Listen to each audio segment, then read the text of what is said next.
Hey, welcome back for round 5 here at the Card Kingdom Pauper Tournament. We're going to have a good round here. We got Goblins versus Mono Black. We haven't had Goblins on camera yet. What do you think? I'm super excited. It's a throwback to the Onslaught block era constructed, with something Odyssey and Onslaught block, stuff I really liked. I think it should be interesting. We've got an aggro deck versus what I can only imagine to be a controlling type deck. Yeah, Mono Black. I think the Goblins deck's going to be favored here. It's pretty good against Edict Removal. Definitely. Guess Verdict looks pretty terrible against Mog War Marshal. You're definitely right here. All right. So we'll see. Looks like Goblins is probably going to be on the play here. Absolutely. All right. I'm going to be surprised if he doesn't just run him over a little bit. Yeah, so we see, like, what kind of Goblin creatures are we looking at here? We've got a bunch of 1/1s or a bunch of 2/2s for 1. Got Goblin Cohort and Mog Conscripts. Mog Fanatic finally got his time back in the sun after he was so terrible for so long. Mog Raider, is that the 2/2 that can't block? I have no idea what that is. Perfect. We're going to do some reading in this game. We see both players keep a pretty quick. And then this is the most aggressive start. Turn 1 Denizen into Mog War Marshal or anything else is pretty fast blocks. The Denizen is when a red creature enters the field under your control, it gets +1/+0. Yep. Cameron, super fortunate to find a non-creature spell in Hunter's hand. He's got a Sledder, a Mog Fanatic, a couple mountains, and that Lightning Bolt, which gets taken from that duress. It's really a shame. That is a hideous duress, and that Lightning Bolt looks so good. Yeah, not a lot of duress targets in his deck. I believe he has 8 in his whole deck with Lightning Bolt and Chain Lightning. So a couple in the sideboard, but even then. Yeah, this deck plays out a lot differently than Legacy Goblins because it's a lot more aggressive. It's not as much a control deck. Right, without Ringleader or the War Chief. Yeah. You just need to be playing 1/1s and 2/2s and end the game as fast as possible, because if it goes late, you don't have that option to reset cards in your hand. Yeah, I'm kind of surprised it doesn't play the 4-drop Goblin from Vintage Masters that became a common. Oh, I have no idea what you're talking about. It's a 4-mana 2/2, and when it comes into play, it brings 2 1/1 Goblins with it. Oh, Beetleback Chief. Beetleback Chief. Oh, yeah. that's a common. It's a common in Vintage Masters. Oh, that would be pretty good. So it's actually legal in this tournament. Yeah, and maybe due to some ambiguity in the deck construction. Yeah, it didn't pop up here. Yeah, it's definitely legal, but looks like this Mono Black deck looks pretty stock to me. I can only imagine. He only has 1 Pestilence, and it's in the sideboard. Oh, that's unfortunate. Pestilence, I don't think this deck can beat a Pestilence. Ooh, that's bad. So in response to Chainer's... Chainer's Edict just eats the Mog Fanatic. Okay. Yeah, I thought he sacked it in response, but looks like he's alright. Yeah. And he needs to draw some spells here. Another land. Yeah, that's... maybe this matchup isn't as bad as I thought. Well, the Goblins deck, functions like a normal Pauper creature deck where it's just lands and creatures, and then if you draw the incorrect ratio, you get put on the back foot pretty in the middle of the game here. Yep. They don't have access to even the Cycling Goblin to deal damage, whereas Cameron gets to play this the Sign in Blood. Hope come find one of his couple of ways to gain life to let the game go a little longer. Yeah, it looks like he has another Duress in hand and another Sign in Blood. That's very sad. He discards to... Oh, no, I thought he discarded the hand size. What is he discarding? Oh, he cast it. Cast the Duress? He was required to pay for it. Tapping mana. Let's go see about that. I'll be back in a second. Checking on those guys right quick.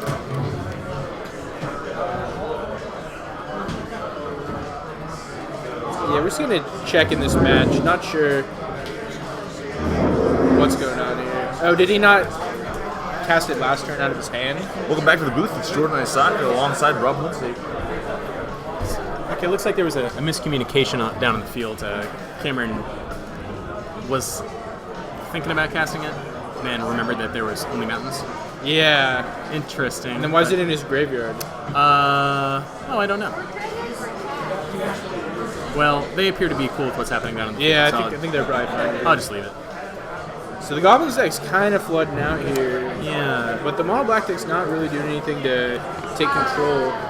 But he is within burn range now. He's got 4 bolts and 4 Chain Lightnings. Yeah.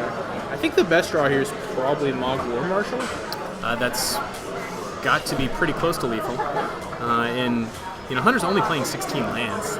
believe All mountains, as you'd expect. Bushwhacker would be a good draw here too. That's 2. That's 5. That puts him down to 1 from this Yeah. spot right here. Gurmag Angler. Okay. So that's much bigger than any of these. Cohort, certainly fine. Attacking? Yeah, he's got a lightning bolt he's sitting on here, so. Not sure I love it, I but wonder if that's worth it, considering he is at 6. I wonder if he might just want to save that lightning bolt. Try to find point it it. at the face. try to find in a another second, bolt. because he does have 6 more copies between that and Chain Lightning in his deck. Yeah. And it's an instant, even if he fires off one of those duresses, then it's it's still going to have the desired effect. Yeah, I gotta think post board he's probably gonna take those duresses out of his deck. I think even Hunter will probably trim down even further. Well, this doesn't really have anything better to bring in. Maybe the Stink Scourgers? We see him listed as... Oh, that's unfortunate. So he's got Flame Slash listed twice on his deck list. You see? Yeah, we'll find out about that. Yeah, he's got 5 copies in his sideboard. That's too many. Well, let's... That's a good eye. I make an effort. I'm a pretty smart guy. I have this too, but I figured I'd pull up. Yeah, that War Marshal, super fortunate draw. We might not be getting a game 2. Uh-oh. I've got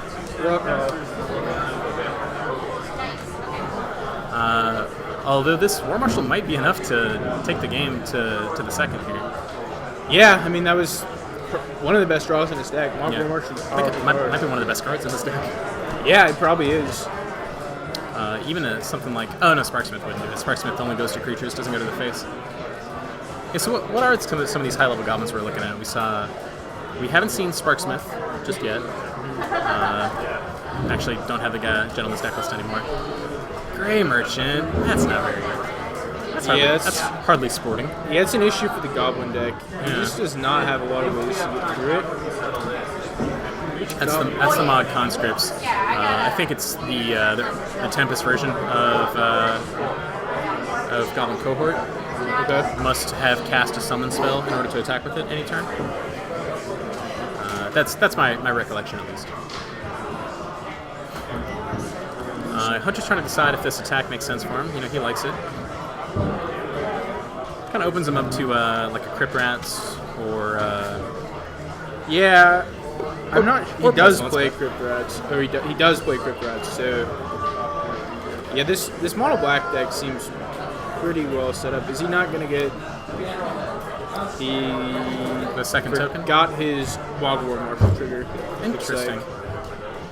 Yeah, I actually didn't like the block on the actual War Marshal Same. from Cameron. I would have preferred to block the token. Yeah.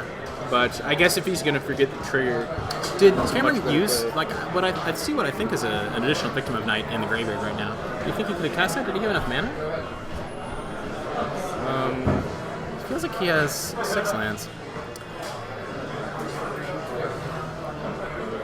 I'm altogether not sure here. Well, here comes that Crypt Rats. So I ended up would have been not relevant in any case. Although he's got to be very careful. He might just die right now to any of 6 of Hunter's draw steps. So this yeah, this puts him to 5. Puts him to 1, I think. Oh, 1. Yeah. Jeez. You think he attacks you? Okay. Bushwhacker's lethal now. Yeah, there's I think another Hasty Goblin in his deck as well. Did you find it? There it is. Oh, there's the Bushwhacker. It's really that easy. Greedy attack. Yeah. Well, you got to kill your opponent in some way. Yeah, I have a feeling we're going to be going straight to game 3 here. Yeah, Should we we'll pause the players? So I see the judges over there talking to him. So Hunter took that. Okay. He's going to lose game 2. Okay, fair enough. Yeah. So Yeah. now we'll see the judges talking to the players here, which is gonna be unfortunate that we let's flip through through the mono black players list as well. Make sure he didn't make a significant error as well. Yeah, Hunter was very excited to be on camera, but unfortunately, it looks like it's going to cost him a game because he had 5 flame slashes written down in his sideboard. I'm sure it's probably just.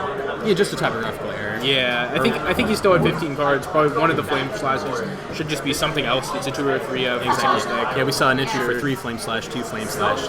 Maybe it's flame rift. Could be. Yeah.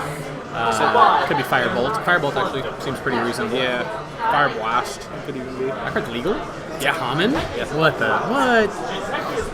But it's probably not Pyrokinesis. That's an uncommon from Alliances, I believe.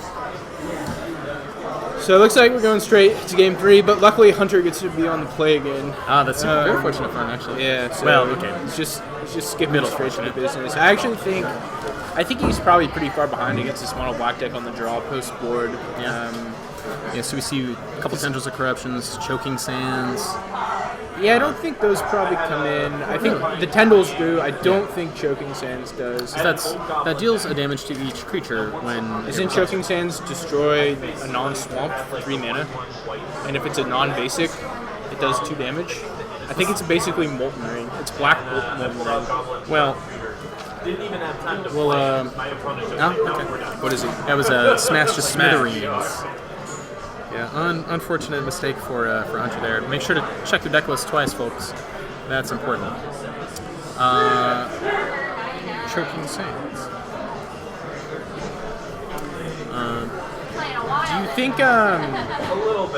Do you think Cameron wants Mark of the Vampire here? That's +2/+2 in lifelink? It might just be lifelink, but yeah, it's something. It gives lifelink. It's an aura. Oh, yeah, Choking Sands is the black Molten Rain. Doesn't accept swamps, though. Mark of the Vampire.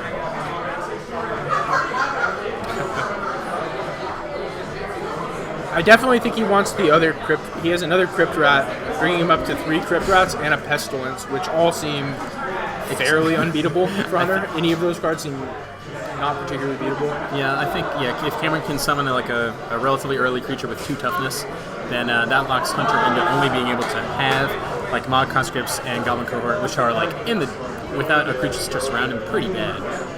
I'm surprised he's not playing Mod Flunkies, which I guess might be an uncommon. No, it's common. 2 mana 3/3. Yeah, it's definitely common. Yes. Yeah, we saw every other creature that he plays in that previous game.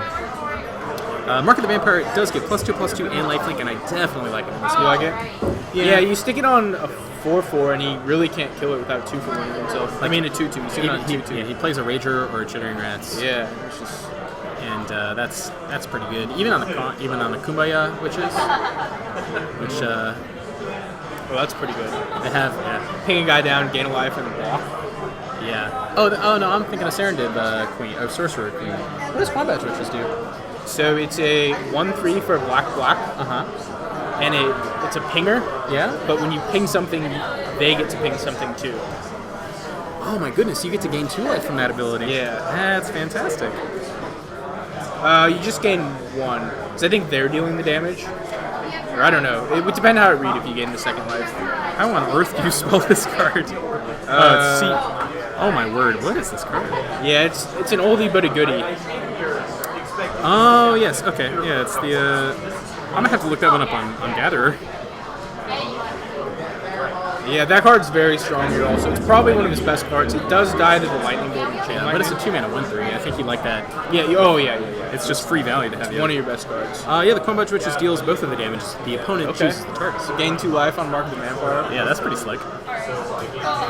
Goblin Slider gonna lead us off. Sack a Goblin to give target creature +1/+1. Those of you who didn't play Patriarch Spinning deck back in Onslaught Constructed.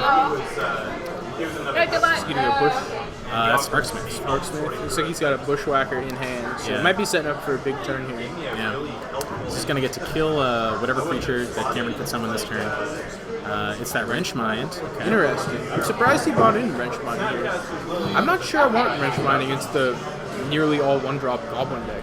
It's good here, but... Yeah, but at the cost of, like, Hunter's going to lose 2 cards, he's going to untap and attack for 6, and then have Slide Sparksmith. You know, I'd still take him here. Like, I'd rather have a 2/2 Wrench Mind. Yeah, the thing is... Stink Scourger, yeah. Fair. The thing is, most of the time, Hunter will probably just discard lands, and that card's pretty bad after turn 1. Yeah. He's taking 6. I think he has another Bushwhacker that he's going to be bringing out next turn. Yeah, that's going to be 8. Yeah. Yeah, this Sparksmith's going to be hitting hard next turn, too. Pretty fast. Yeah. Let's see what the play is from Cameron here. I'm leaning to the left so I can see his hand better, but it's going to be minimally effective. for me. Yeah, I think I can't really see it either. Yeah, so he's playing it pretty. I see a couple lands in his hand. Another wrench mine. All right, all right. I guess the wrench mine plan's sort of working. It's consistent, but now getting beat he's down, got though. 2 lands and nothing else. Hunter's still going to be able to just play off the top, if you, as you know, you can't stop the top. Cameron's going to sit back with millions of cards in his hand. I also like the Urza's lands. Ooh, double witches. Okay, That might lock the game up here. That's the Sparksmith is going to kill one right now, and then the second one is going to. Well, that'll be not good, I suppose. And the second one's going to kill the worst creature on Hunter's board because Hunter can sacrifice one of his bad creatures to protect one of his good creatures to the Goblin Center. Second Sparksmith, that's definitely it's good. yeah, this is a really good draft deck. That's Pauper. Yeah, this. Yeah, a Gray Merchant going to be really good for Cameron here. Although it's just going to, set the clock back a little bit. It's going to remove Hunter's ability to ping with the Sparksmiths as well. But Cameron's looking for something to lock the game up fast. Something like Crypt Rats or that Pestilence would be really good. Yeah, he has a Sign in Blood in hand, so it looks like if he bricks here, he's going to dig a little more, but Might just be dead on board. Maybe not, but probably not. But Goblin maybe. Slayer lets you turn your blocked goblins into additional damage, which is definitely relevant. Looks like he has Tendrils of Corruption in hand. And that's not going to be good though because of the Sparksmith. No. I'm sorry, because of the Slider. He's going to have to wait for his opponent. Yeah, like here comes 4 damage at least. Okay, the Quambodge Witch is going to do this thing. All right. Okay. Kills it. So Hunter first has to pick another creature to deal 1 damage to, which could really be anything, I suppose.